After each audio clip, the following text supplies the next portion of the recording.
working from home. So, and many companies have got different views about this. You are operating in more than 60 plus countries. So, can you please throw some light I didn't get your on last this? sentence, Anil. Can you just repeat? I just lost you. Yeah, you are operating in more than 60 countries. Right. So, this working from home as a challenge, how do you see this as a challenge to the recruitment process and the hiring process across industries or any particular industry? Right. See, I think it's a little too early in terms of to compare India with abroad because in terms of while we have been a developing nation, I think even now, I mean, we have adjusted very well in the last 1 month in terms of having to work at home because I still feel a majority of people have connectivity issues and do not have the comfort of working in from home.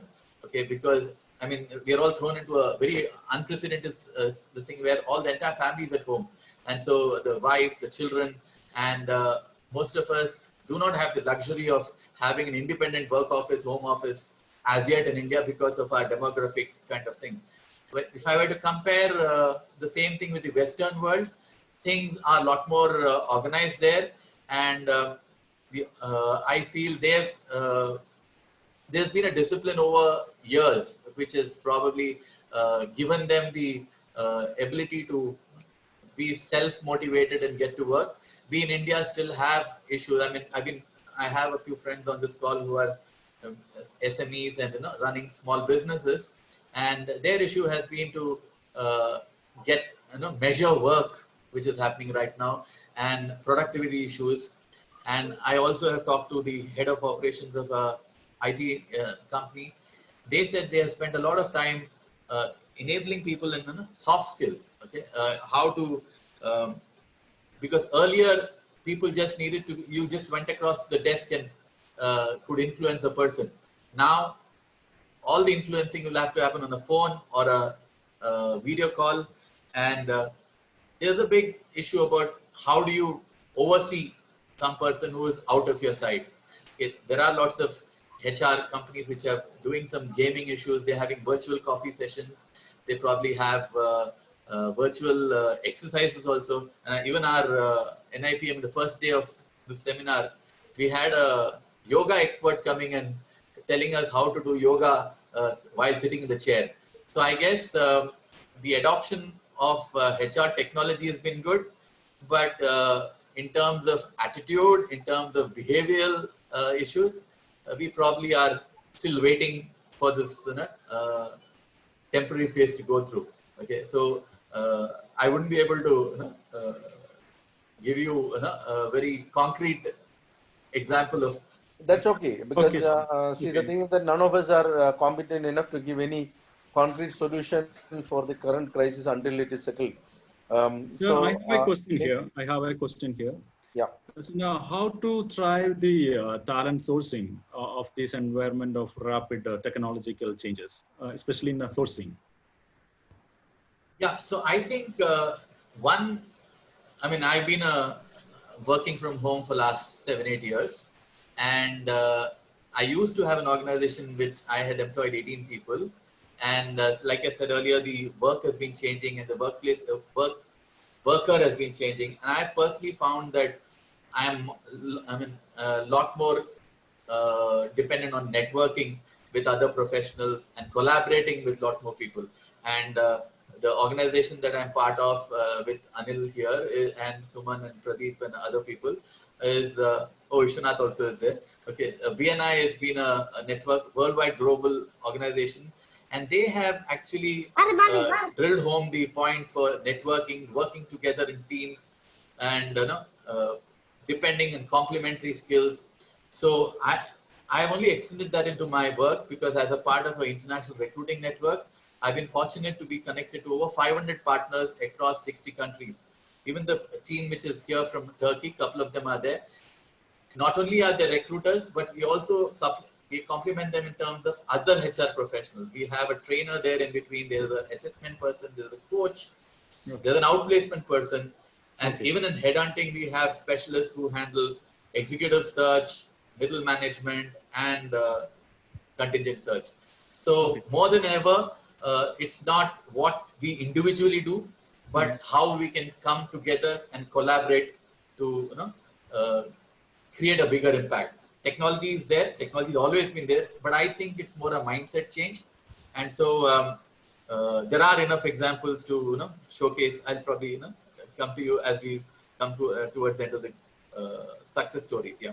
So when you are associating with the people who are sitting in different countries, how you manage the sourcing time, the tax for sourcing when you are associating with the people who are sitting other countries, how you manage?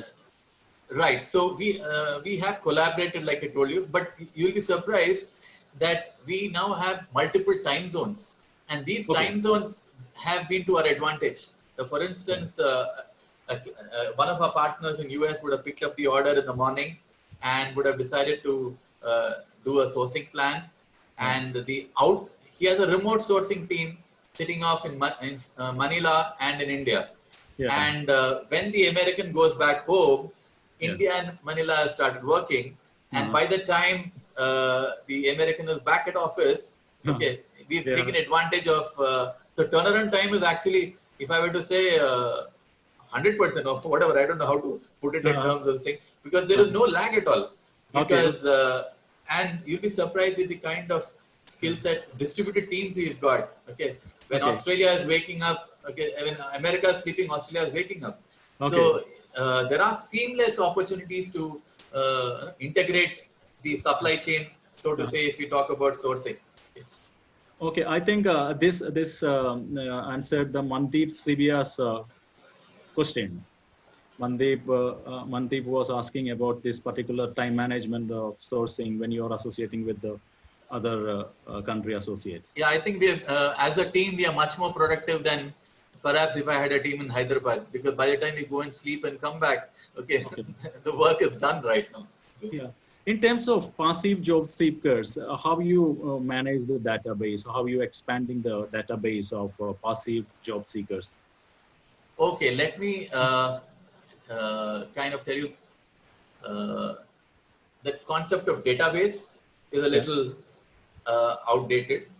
Especially now, what's happening is, I feel in the last 10-15 years, most corporates have reduced their dependence on third-party recruiters.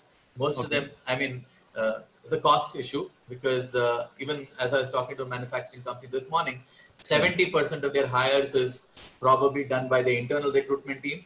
20% is probably done through referrals, again, depending on the internal network. It's only 10% which comes outside to third-party recruiters like us. So like Anil Kumar referred to earlier, the kind of assignments that most of us third-party consultants get, we have to find talent that companies can't find themselves. So the complexity of the role is becoming much more difficult. So any low-lying fruit would have been already reached out by the internal team. So now the challenge for us is to identify people who are great performers, doing excellently well in their jobs, and who need to be identified, nudged, and encouraged to apply for nursing. So the skills which are required is no longer a kind of a resume pusher or so the database is, yes, it's, I would say it's, the shelf life is pathetic. And I mean, even in India, if you were to now advertise, for any job, if I had to put project manager, I'll be overwhelmed with the responses. Over 1,000 responses will come. It's simply impossible for us to go through 1,000 resumes and have the patience to identify the 10 right people and do it. So it's not about the quantity of data. It's the quality of the data. And so database per se is probably passé.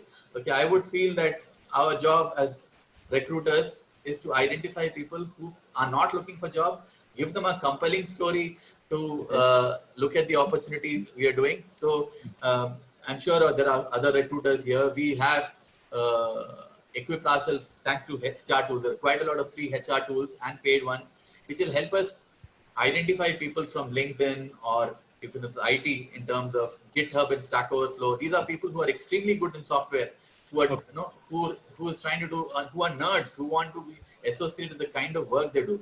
We go and headhunt people from Kaggle, that is data scientist from Kaggle.